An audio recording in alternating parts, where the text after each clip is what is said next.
remember, but I think around 2 years ago, I spoke to you about me and my colleague having some misunderstanding, and then I remember. Yes. then we don't talk to each other for quite some time Yeah. until now. Okay, Ah, because then actually it's like something here, you know. But I feel that I'm not in the wrong, so I don't talk. You know. So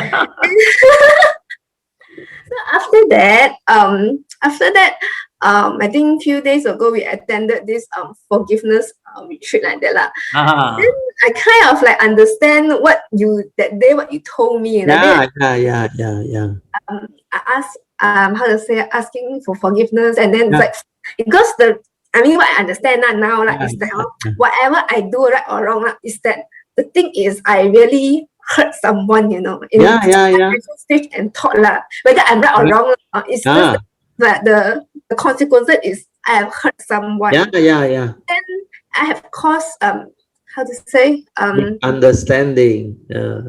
some like harm myself or don't harm others also. Like if I continue like that, I continue to have this chi in my heart. Pop up. So at the end, I asked for forgiveness from her. Yeah, it's kind of even though she haven't replied that time, I feel the whole big relief, you know. And then I said like I identified when I writing down it's like identify my ego and then my wrongdoing. Good. You should do that. Then suddenly I understand like, oh, I have harmed her and I harm myself. Then I ask forgiveness. Then even she replied, she says it's okay and everything. But before she replied, I already feel relief. Do you know why or not? I already explained before. Well, this anger, hatred, envy, jealousy, and unhappy mind state that you feel at your heart area is tuned to your wrong view and perception of that person, your so-called friend that you don't like, because there is misunderstanding. So when it happened, what happened? It conditioned your emotion to react to them. So these are evil roots of all evil, negativity or mind state. So the Buddha said, if you reflect on the consequence of holding on to this negativity or mind state, what will happen to you? This will make you evil, where they are evil root of all evil. So if it makes you evil, you cannot release your negativity or mind state. So what you need to do is to abandon it. And how do you abandon it? Of course, there is the 5 ways. But the best one is still through asking for forgiveness and repentance. But when you can do that, what happens? You are willing to forgive that person. What is forgive? Means you no longer get angry with her. You no longer want to hold on to this thing where you feel that in the past you might have, whether knowingly or unknowingly, harm or hurt her or cause any misunderstanding that has karmic consequence where he or she suffer. So because of that, you want to resolve all this amicably through asking for forgiveness. So the moment you do that, you root out your negativity of mind state, means your misunderstanding, your anger, your envy, your jealousy, your unhappiness, you all root it out. And you are able to free your mind. Because when you forgive, you free yourself. You can understand that part now. When you forgive means you no longer angry with that person. You no longer wants to continue with the conflict, the negativity, the emotion, the wrong view. So this is a very good way of releasing those negativity of mind state that has actually tormented you and caused you a lot of suffering that you may not have realized it. Because as long as not resolved, the two of you will continue to dislike each other and don't talk to each other, and you will have that negativity of vibration every time you meet. the two of you like cannot come together, or you try to avoid each other and not to have any more relationship. So this is where the Dhamma come in. When you ask for forgiveness, actually you root out your anger, your hatred, your evil, because you can forgive. When you can forgive, there is love. You no longer get angry and become envy of what happened or create further misunderstanding. So all this are very good way and important understanding to develop the ability to actually break your karmic obstruction. That's why asking for forgiveness is very useful. So what I taught you all is a more complete one. In the chanting book, page 16, I always say, whomsoever from the distant past until now, whether uh, knowingly or unknowingly that you have caused them any karmic negativity or misunderstanding or even misled or do any of this negativity of karmic, you sincerely ask for forgiveness from them all. So not necessary to that person alone. You have a complete blanket repentance, means you ask for forgiveness from all beings from the distant past until now. And when you do that, it has its effect. Its effect is tremendous. Uh, Surprisingly, your metta become very strong because when you sincerely ask for forgiveness, you feel the joy like what you felt when you did to that person. That is only to one single person. But when you did it to all the beings, whether knowingly or unknowingly that you have caused them any coming negativity or suffering or misery or misunderstanding or misled them, you would like to sincerely ask for forgiveness. Then you also add on, may my this sincere apology and request for forgiveness be accepted by all. Then may all beings be well and happy. May the blessing of the Triple Gem be with them all. May there be love, may there be peace, and may there be joy deep within the heart. So you do this, you feel very good, and your mind states become different. There is a lot of wholesomeness, a lot of metta, a lot of loving kindness. Then you can radiate good mind state. Then through this cultivation, you root out all the negative mind state and emotion that you have deposited in your memory and your brain, your scars of memory, your unhappy thought moments and all those things. So all those will be rooted out. Then when you see him or her the next time, you can just smile and you can feel the response coming back to you. They are different already. They don't hold on to those negative vibrations because the karmic obstruction has been broken down. When you stop to radiate metta and love, that karmic obstruction, it will break down. That negativity of emotion and vibration, they will break down. Naturally, it will break down. You try it and you will understand. Huh? Amy, that's good. Huh? That's why through your sharing of this is going to help you and other people to develop better understanding. So a Yeah. lot of, yeah, you Oh, continue. Yes. oh no, I just want to say that when writing it down, like because brother, when you say overall, I don't like we don't I don't know Yeah. like whether it's like how to say are the things that I done wrong or what are the Yeah, you things have to write I it didn't down. see correctly. Then Ah, like, for example for a specific case or then ah, I when I write it down I've noticed that oh what is the things that went wrong? Is it ah, like that very clearly or true. it's like clearly see that Yes, this is yes, yes. the wrong yes That's the why thing writing it instead down of is me. very important. True. Yeah. Yes, I only You can have to write it down, especially people with depression and with very negative mind state. I always tell them, you write it down. If you don't write it down, you will never have the understanding of what your thought is all about.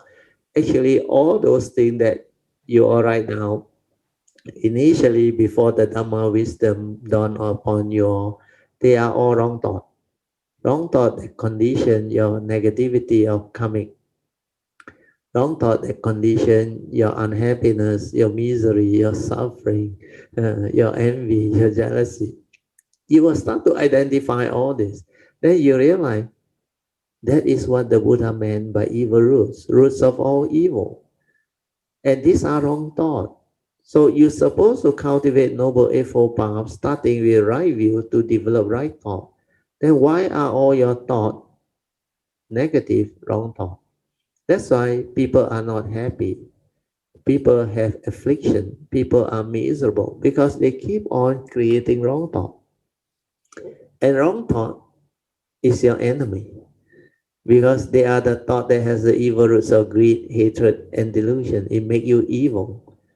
And it will condition your fear, worry, anxiety, sorrow, and lamentation, your affliction, your negativity of mind states, even fear, phobia. All these are wrong thoughts. Insecurity. So you start to see all this when you write it down. Then the understanding will dawn upon you and you will be able to straighten your view. Why should I think in this way? I'm supposed to develop the right view to accept them for what they are. Yeah, this is law of karma. Very likely in the past, I have done all this to people, and now karmically, I become the victim. It come back to me. That's why this person created friction and misunderstanding with me, and I have this what they call negativity of my state through that misunderstanding. Uh, so all this you start to see, then you start to develop the true cultivation. The true cultivation is to understand your thought, to see yourself, that these are your mundane mind's delusion, born of Sakayaditi. That's why you react to what you see, what you hear, what you smell, what you taste, what you take, how you feel and think. You stir your mind because of your views, your opinion, your conditioning, and your belief system. Then also all those phobia, insecurity that you have accumulated.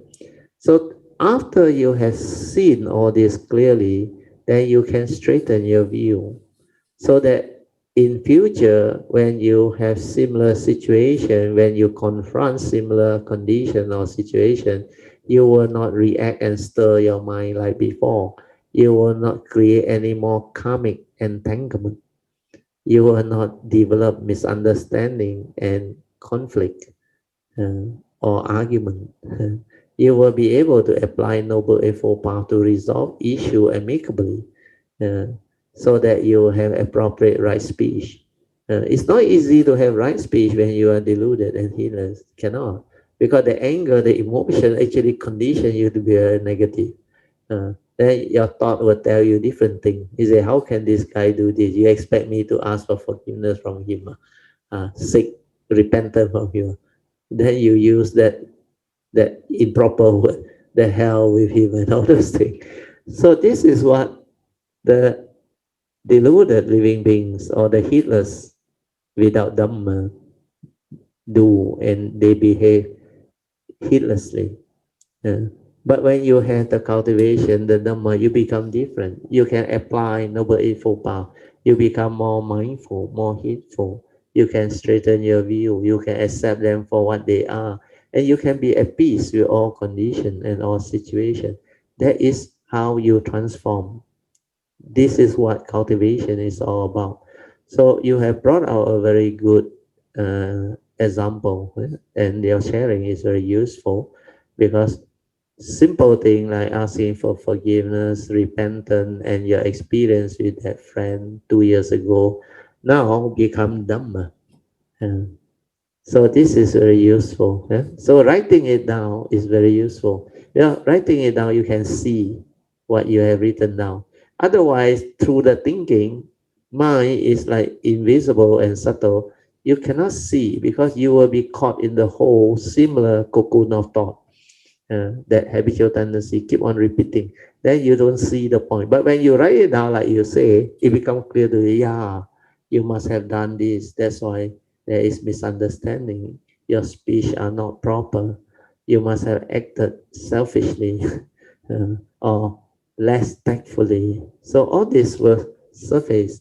Then you know how to improve yourself, how to straighten your views and change over to a better way of living life. And that is what Noble Eightfold Path cultivation is all about. Mm. Okay, Tammy? Sadhu, can follow and understand. I think now should be more and more clear to you. So this is very helpful, very useful, because whatever she share, it create condition for Dhamma to arise. Then many cultivator, when they listen, they can also benefit, because not only Tammy, I think many Dhamma friends and practitioners, they are not so conversed with the cultivation. So not everybody know how to apply. So you have to start from somewhere. So what Tammy go through is very typical of a normal human being. And what she experienced, she can now, through his own understanding, her own understanding, especially after she starts to write down what her wrong thoughts are, why she become entangled, and how her life has improved since she is able to identify all this. So this is real cultivation, cultivating Noble Eightfold Path, realizing your own shortcoming, your own what they call karmic negativity, your wrong view, your wrong understanding. Then how you start to change over to proper understanding, means you start to straighten your view, develop better understanding, then apply Noble Eightfold Path more and more. When you are heedless, the Noble Eightfold Path is never there. It's all habitual tendency, the anger, the hatred, the emotion, the views, the opinion, the conditioning, the grasping, the clinging. So all these are negativity of mind state, born of wrong thought, the evil roots of all evil make you evil. That's why without Dhamma, without right view, you cannot actually straighten your view, transform yourself to improve your life, to develop wisdom and understanding so that you can understand life better.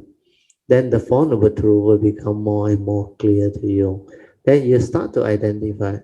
No wonder the Buddha say craving, attachment, grasping, clinging is the cause of suffering. But this is what you do. You hold on to your views. You attach to your thinking process, your conditioning, your views and opinion and all those things. Then you start to see and the word become clear to you. Then the evil roots of greed, hatred, and delusion, you can see them and you can expand them until it become very, very clear. That's how the constant reflection, contemplation, and inquiry helps in the cultivation.